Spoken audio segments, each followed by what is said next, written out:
जाते थे। मोदी जी की तरह चीन और यूएस और इधर उधर राष्ट्रपतियों से हाथ मिलाने नहीं, गांव में किसानों से पता करने कि भाई तुम्हारा गुजारा कैसे चल रहा है, तुम कमा पा रहे हो खेती से, हम कुछ कर सकते हैं तुम्हारे लिए। मैं खुद गई हूं अपने पिताजी के पीछे पीछे, अमेठी के एक गांव में, कस के डांट खाए। वो प्रधानमंत्री थे, सुनिए, 400 सीटों से आए थे सत्ता में, मोदी जी से ज्यादा, प्रधानमंत्री थे, गांव गांव जाते थे। गांव में एक महिला ने कस के डांट दिया और मैं घबरा गई। मैंने सोचा पिताजी को डांट रही है, मैं तो पिताजी से डरती थी क्योंकि बड़े पक्के थे वो, हम कुछ गड़बड़ करते थे तो डांट खाते थे खूब। और महिला डांट रही है गांव की, और मैं देख रही हूं कि भाई ये डर नहीं रही है, ये तो डांट रही है। तो किस लिए डांट रही थी?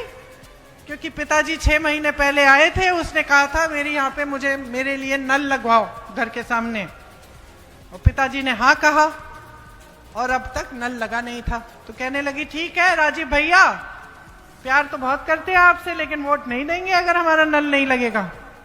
ये थी मानसिकता।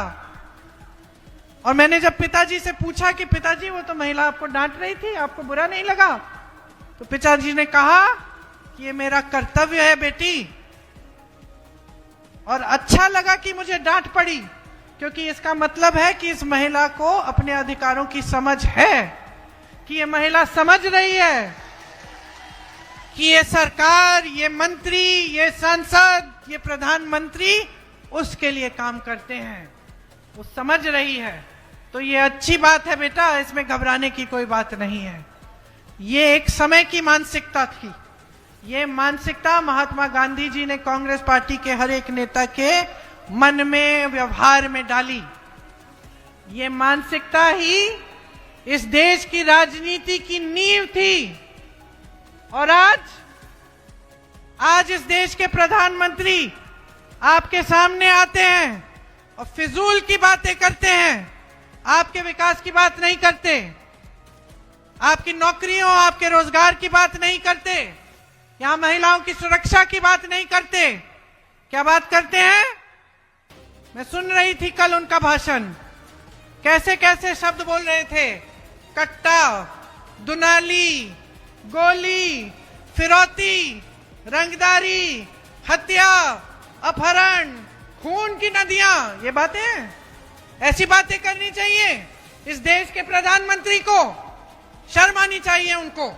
चुनाव का समय है, आपको बताएं कितने रोजगार दिए हैं 10 सालों में, आपको बताएं महिलाओं के लिए क्या किया है, उनको अपने पैरों पे खड़े होने के लिए क्या दिया है, आपको बताएं कि ये जो महिलाएं यहाँ पे खड़ी हैं, नौजवान, इनके लिए शिक्षा के लिए क्या किया है।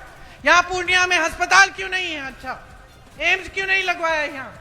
10 साल हो गए हैं, और आपकी बात करने के बजाय डर, भय फैलाने वाली बातें, आपका ध्यान भटकाने वाली बातें, कभी महिलाओं को बोलेंगे धर्म के आधार पर शपथ ले लो, और भाजपा को वोट दो। अरे भाई क्यों? क्यों? क्या किया है आपके लिए भाजपा ने? मैं एक गांव में गई थी, वहां महिलाएं ने मुझे, महिला थी एक, मैंने पूछा ये बच्चे स्कूल नहीं जाते? कहा नहीं जाते। मैंने कहा क्यों? कहती है स्कूल नहीं है, पाठशाला नहीं है मेरे गांव में।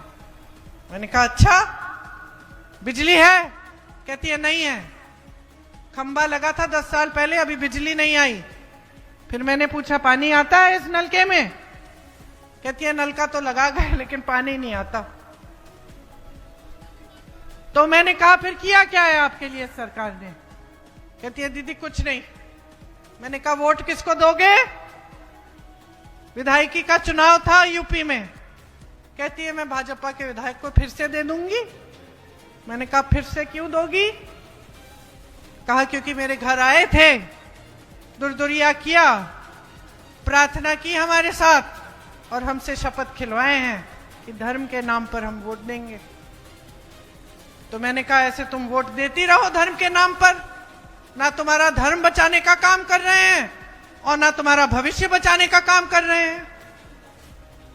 तो मैंने उसको समझाया जागरूक बनो, इन बातों में मत पड़ो।